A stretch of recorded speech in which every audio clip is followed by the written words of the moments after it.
Jaya TV நேயர்களுக்கு வணக்கம். நான் ஷப்தீனா. சுவையும் ஆரோக்கியமா இருந்த அம்மா சமையல்ல இன்னைக்கு நம்ம பார்க்க போற ரெசிபி என்னன்னா எக் பெப்பர் ரைஸ்.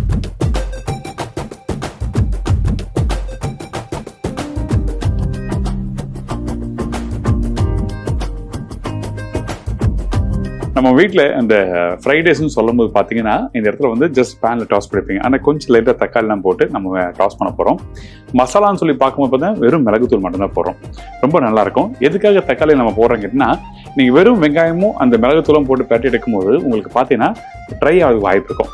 அதே டைமில் இந்த முட்டையோட கொஞ்சம் தக்காளி போடும்போது அந்த புளிப்புத்தன்மையோட காரத்துக்கு சாப்பிட்றது நல்லாயிருக்கும். புளிப்புனா நம்ம அந்த புளி சேர்க்கிற புளிப்புத்தன்மை இல்லை, தக்காளி பழத்தில் இருக்க புளிப்புத்தன்மை. சரிங்களா?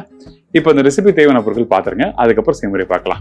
எக் பெப்பர் ரைஸ் தேவையான பொருட்கள்: வேக வச்ச ரைஸ் 1 கப்பு, முட்டை 3 நம்பர், மீடியம் சைஸ் வெங்காயம் 1 நம்பர், தக்காளி 1 நம்பர், மிளகுத்தூள் 1 டீஸ்பூன், கொத்தமல்லி தேவையான அளவு, உப்பு தேவையான அளவு, எண்ணெய் 1 டேபிள் ஸ்பூன்.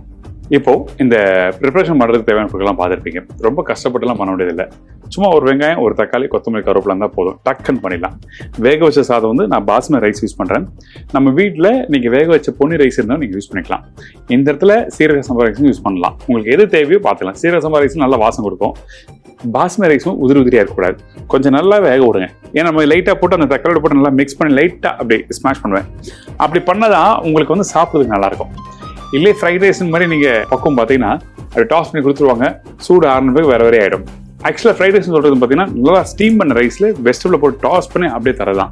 ஆனால் லோக்கல் ஸ்ட்ரீட் ஃபுட் கடையிலலாம் பார்க்கும்போது பார்த்தீங்கன்னா நாளடைவில் வந்து அவங்கவுங்க ஸ்டைலில் அவங்க பண்ண ஆரம்பிச்சுறாங்க. ஸோ சோயா சாஸ் போடுறாங்க, சில்லி சாஸ் போடுறாங்க, அப்புறம் வந்து டொமேட்டோ கெச்சப் போடுறாங்க, சில்லி பவுடர் போடுறாங்க, இஞ்சி பூண்டு பேஸ்ட் போடுறாங்க, எதுவும் போடுறாங்க. பட் அவங்கவுங்க ஸ்டைலுக்கு ஏற்ற மாதிரி பண்ணிக்கிறாங்க. இது வந்து நம்மளோட ஸ்டைலுக்கு நம்ம வீட்டில் இருக்க பொருள் வச்சு டக்குன்னு எப்படி பண்ண முடியும்னு சொல்லிட்டு பார்க்குறோம். ரொம்ப நாளாக பேசிகிட்டே இருக்கோம். நம்ம ஸ்டைலில் போகலாம். கொஞ்சம் லைட்டாக எண்ணெய் ஊற்றிருக்கேன். எண்ணெய் அதிகமாக வேண்டாம். அந்த பேனை சீசன் பண்ணுறதுக்கு கொஞ்சோண்டு வெங்காயம். சரிங்களா? சீசன் பண்ணுறதுக்கு தேவையான எண்ணெய், அதுக்கப்புறம் கொஞ்சோண்டு வெங்காயம். இந்த வெங்காயம் போட்ட பிறகு நீங்கள் போட வேண்டிய அவசியம்லாம் இல்லை. சும்மா லைட்டாக அந்த நல்ல பேன் சூடான பிறகு, அதாவது அந்த கடாயை நீங்கள் எந்த கடாயை யூஸ் பண்ணி நல்லா சூடான பிறகு வெங்காயத்தை போடுங்க. இதுக்கப்புறம் அந்த தக்காளி நல்ல பழுத்த தக்காளி இருந்தால் ரொம்ப நல்லாயிருக்கும். சும்மா கருவேப்பிலை. ஏன் கருவேப்பிலை சேர்க்குறேன்னா, நம்ம வீட்டில் எப்பவுமே கருவேப்பிலை இருக்கும். ஏன் நல்ல ஒரு பொருளை வந்து நம்ம சேர்க்காம விட்டா அது நல்லா இருக்காதுல்ல. ஃப்ரைட் ரைஸ்ன்னு சொல்லும் போது பார்த்தாவே எல்லாருக்கும் வந்து அந்த ஸ்டீம் பண்ண ரைஸில் அந்த வெஜிடபிள்ஸை போட்டு லைட்டாக சீசனிங் பவுடர் போட்டு டாஸ் பண்ணி கொடுக்குறது தான் 40 இருக்கும். அப்படின்னா ஸ்ட்ரீட் ஃபுட் ஸ்டைலில் பண்ணுற அந்த முட்டை கலக்கி மாதிரி தான் அது. குழம்பு இதெல்லாம் போட்டு மிக்ஸ் பண்ணி தருவாங்க, அந்த மாதிரி பண்ணுவாங்க. இது வந்து அன்றாட நம்ம வீட்டில் இருக்க பொருள். ஸோ அதனால நம்மளுக்கு வந்து ஈஸி. அதனால இந்த பக்கத்தில் போடுறோம். ஓகே, இப்போ இந்த வெங்காயம் தக்காளியும் நம்ம இப்படி குக் பண்ணி முடிச்ச பிறகு இந்த பக்கம் போதும். நேரத்துக்கு காமிக்கிறேன். நம்ம வீட்டில் கிரேவி குக் பண்ணுவோம்ல, அந்த மாதிரிலாம் வேண்டாம். சரிங்களா? எப்பவுமே வந்து அந்த வெங்காயம் தக்காளி வந்து சும்மா அந்த பேனில் நல்லா சூடான எண்ணெயில் போட்டு டாஸ் பண்ணி எடுத்த உடனே நீங்கள் போடணும். ஏன்னா ஏன் இந்த மாதிரி சொல்கிறேன்னா காரணம் இருக்குது. நீங்கள் வீட்டில் பண்ணும்போது இந்த ரைஸ் ப்ரிப்பரேஷன் பண்ணும்போது என்ன பண்ணுன்னா, அந்த தொக்கு மாதிரி ஆன பேர் நீங்கள் போட்டுன்னா அந்த முட்டையோட போடும்போது அந்த பக்குவம் மாறும், நல்லா இருக்காது. அதனால இப்படி போடுறோம்.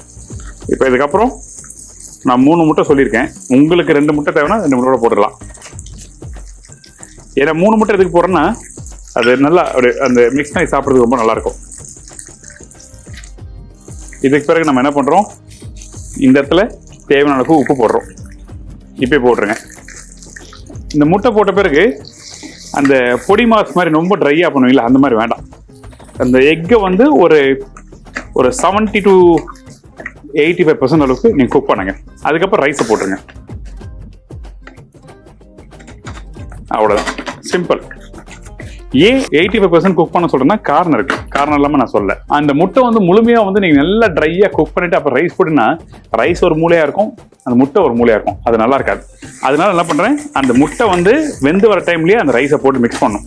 அப்போ தான் அது சாப்பிட்றதுக்கு நல்லாயிருக்கும்.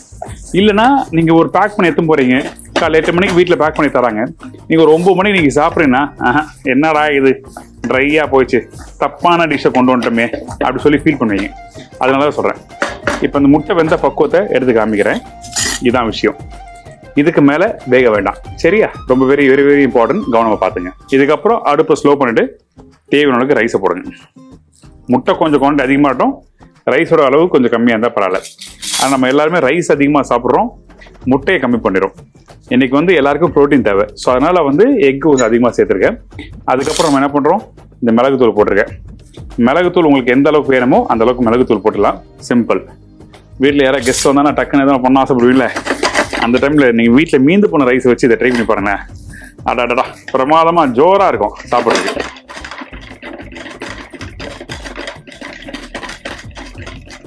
அவ்வளோதான். இதுக்கப்புறம் ரொம்ப பரட்ட வேண்டாம். அந்த சாதமும் முட்டையும் மிளகுத்தூள் எல்லாம் ஒன்னோட ஒன்று சேர்ந்துச்சு. இப்போ அடுப்பு ஆஃப் பண்ணிட்டு அப்படியே சுட சுட எடுத்து சேவ் பண்ண வேண்டியதான். இல்லை நீங்கள் சாப்பிட்டு பாருங்க.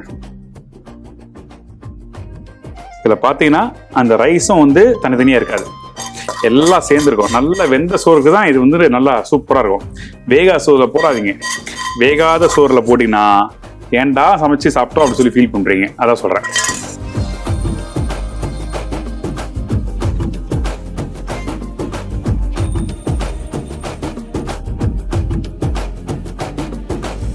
தாறுமாறு தக்காளி சோறு சொல்லி நம்ம எல்லாம் சொல்லியிருப்போம். ஆனால் உண்மையாகவே வந்து இந்த முட்டையும் தக்காளியும் சேர்த்து சாப்பிட்டு பாருங்களேன், கும்முன்னு இருக்கும். இது இந்த நீங்கள் சாப்பிடும் போது எப்படி சாப்பிடணும்னா, இது ஒரு விஷயம் இருக்குது. அந்த தக்காளி இருக்குல்ல, இந்த தக்காளியோட அந்த முட்டை, அந்த ரைஸு, மிளகு இப்படி எடுத்து சாப்பிடணும்.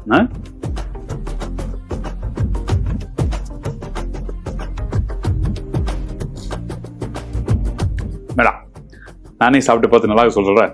நீங்கள் வீட்டில் ட்ரை பண்ணி பார்த்துட்டு நம்ம ஜெயா டிவி ஜஸ்ட் ஒரு இன்ஃபர்மேஷன் கொடுங்க, சூப்பராக வந்திருக்கா இல்லையான்னு.